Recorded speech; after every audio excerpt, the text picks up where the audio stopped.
In our previous project, we communicated with Arduino and other hardware using UART, which stands for Universal Asynchronous Receiver Transmitter.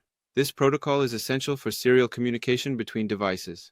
Now, we are advancing by using Bluetooth Low Energy, or BLE, to communicate between a smartphone and our CircuitPython BLE kit, still utilizing the UART protocol. BLE is a wireless technology designed to offer reduced power consumption and cost while maintaining a similar communication range, making it ideal for applications in healthcare, fitness, beacons, security, and home entertainment. To start, we need to clear the existing code from our CircuitPython environment, removing any previous scripts or data that might interfere with our new project. Once the environment is clean, we will write a new script tailored for our BLE communication needs. In this setup, we will create several components: front, south, for, PLD, radio, and distance.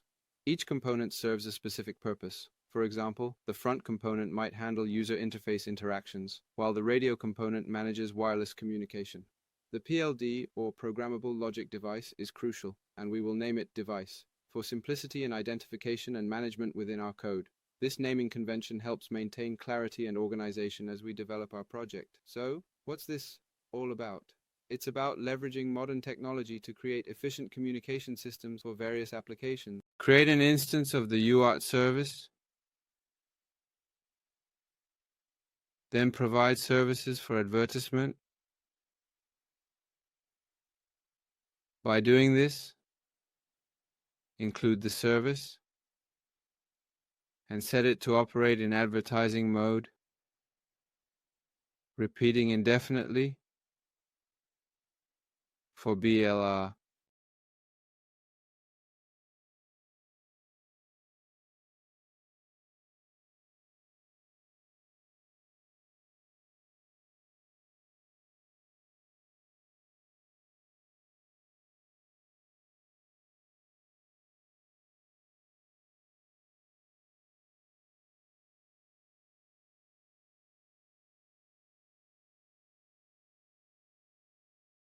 If a connection is established successfully and securely, we will simply do nothing and let it run in an infinite loop, which is crucial for maintaining the connection and ensuring data integrity and reliability.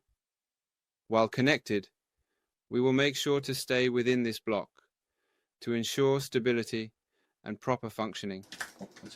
Then, if there is something in the buffer, specifically with the first service, using 128 bytes, we will print the buffer contents to the console for verification, and then execute the buffer once again as it comes back through the UART echo, ensuring that the data is processed correctly and efficiently.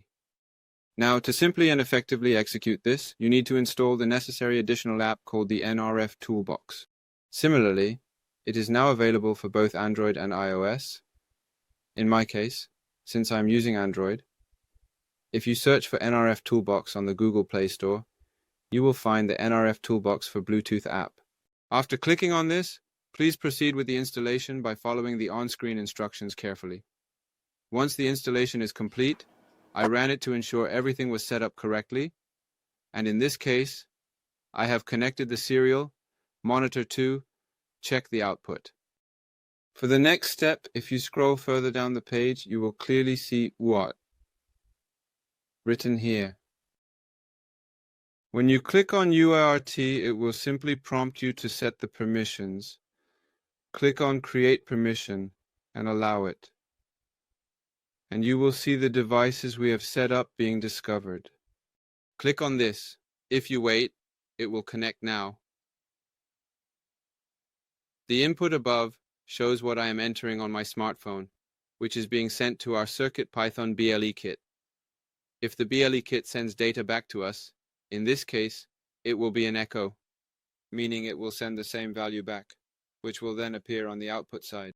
Here, when I send the message, Hello Device Mart, as you can see, it is received exactly as Hello Device Mart on the console, indicating that the transmission was successful and the data integrity was maintained. You can see it printed out through this print statement, which serves as a confirmation that the message has been correctly processed by the system. Additionally, if I look here, the data sent back through the UART service which is a protocol used for serial communication, is displayed once again in the output section. This output section acts as a verification point, ensuring that the data loop is complete and accurate.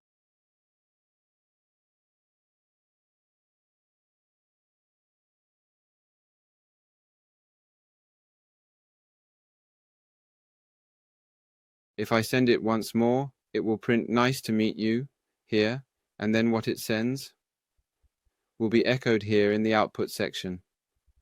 This way, you can easily perform UART communication. In this session, we indeed worked on UART communication using BLE with CircuitPython. I will return with another topic next time.